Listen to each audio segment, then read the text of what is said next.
झंग में दरियाए चनाब के सैलाबी रैले ने बड़ी तबाही मचा दी है। सैकड़ों देहात पानी में डूब गए हैं, जबकि दर्जनों देहात का जमीनी राबता भी मुनक़ता हो चुका है। तफसीलात जान लेते हैं उमर फारूक से। उमर, बताइएगा।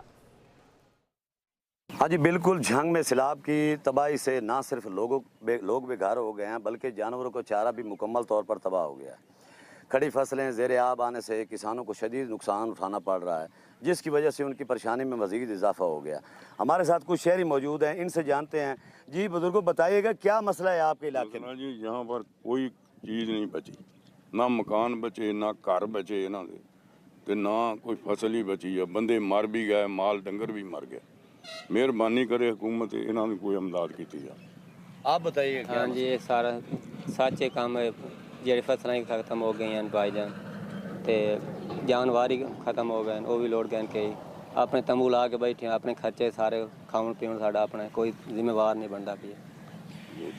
जी बिल्कुल। हालिया सैलाबी सूरत हाल ने झंग के काश्तकारों को मुआशी और समाजी तौर पर बिल्कुल मफलूज कर दिया है। मुतासरा किसान हुकूमती और फलाही इदारों की फौरी इमदाद के मुंतज़िर हैं, ताकि अपने ख़ानदानों और जानवरों के लिए ज़िंदगी का पहिया दोबारा चला सकें। जी। वज़ीर इत्तलात पंजाब